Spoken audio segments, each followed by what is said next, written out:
ലൈഫിൽ പല കാര്യങ്ങളും റിയലൈസ് ചെയ്യാനായിട്ട് നമ്മൾ കുറേ ടൈം എടുക്കാറുണ്ട്.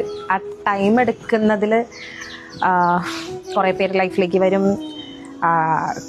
കുറേ വോയിഡ് നികത്താൻ പറ്റും അവരെ കൊണ്ട്.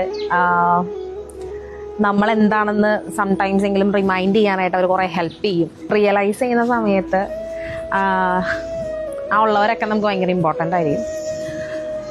വൺസ് മേ ബി അവരവരുടെ പല സിറ്റുവേഷൻസ് കാരണം മാറുന്ന ആൾക്കാരുണ്ട്. ആരൊക്കെ വരുമ്പോഴും പോകുമ്പോഴും നമ്മൾ മനസ്സിലാക്കേണ്ട കുറച്ച് കാര്യം എന്താണെന്ന് വെച്ച് കഴിഞ്ഞാൽ, നമുക്കറിയാം ഇതൊന്നും പെർമനൻ്റ് അല്ല, അല്ലെങ്കിൽ ടെമ്പററി ആയിട്ട് പല കാര്യങ്ങളും ലൈഫിൽ വരുമ്പോൾ അത് പെർമനൻ്റ് ആണ് അല്ലെങ്കിൽ നമ്മളുടെ ആണ് എന്ന് വിചാരിച്ച് പല കാര്യങ്ങളും ഡിസിഷൻ എടുക്കാനോ അല്ലെങ്കിൽ ഓവർ തിങ്ക് ചെയ്യാനോ മാക്സിമം ശ്രമിക്കാതിരിക്കുക. കാരണം കുറച്ചധികം നാളായിട്ട് ഞാൻ അങ്ങനെയായിരുന്നു.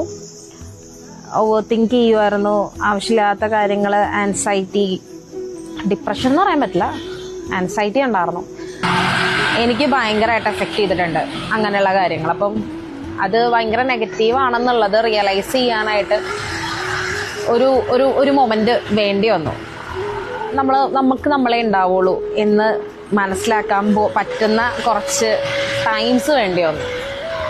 വൺസ് നമ്മളത് മനസ്സിലാക്കി കഴിഞ്ഞു കഴിഞ്ഞാൽ എത്ര വലിയ നെഗറ്റീവ് ആണെങ്കിലും നമ്മൾ ആർക്ക് വേണ്ടിയിട്ട് എത്ര ടൈം സ്പെൻഡ് ചെയ്യുമ്പോഴും ആരെ ഡിപ്പെൻഡ് ചെയ്ത് നിന്നാലും ആരൊക്കെ ലൈഫിൽ വന്നാലും പോയാലും ഇതൊന്നും വലിയ കാര്യമല്ല, അല്ലെങ്കിൽ വന്നാലും പോയാലും ഒന്നും കുഴപ്പമില്ല എന്നുള്ളൊരു മൊമെന്റിലേക്ക് നമ്മളെത്തും.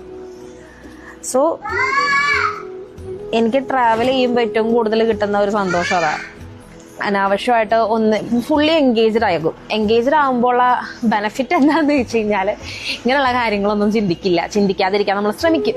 അതൊരു വലിയ കാര്യമാണ്. അപ്പം ഇതിൽ നിന്ന് റിക്കവർ ചെയ്ത് പുറത്തേക്ക് വരുമ്പോൾ നമ്മൾ അത്രയും മെച്ചുവേർഡാണ്.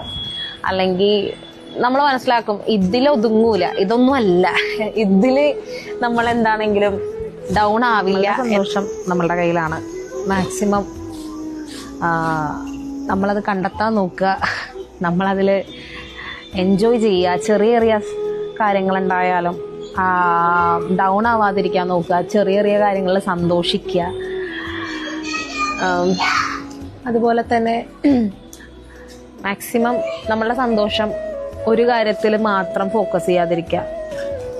ഒബ്വിയസ്ലി അത് നമുക്ക് ഓക്കെ ഇത് മാത്രമല്ല എന്നുള്ളൊരു തോട്ടിലേക്ക് എത്തും. അങ്ങനെ എത്തുന്നത് ഏറ്റവും നല്ലതാണ്. അതുണ്ടെങ്കിലേ എനിക്ക് സന്തോഷമുള്ളൂ, അതുണ്ടെങ്കിലേ എനിക്ക് ജീവിക്കാൻ പറ്റൂ, അതുണ്ടെങ്കിലേ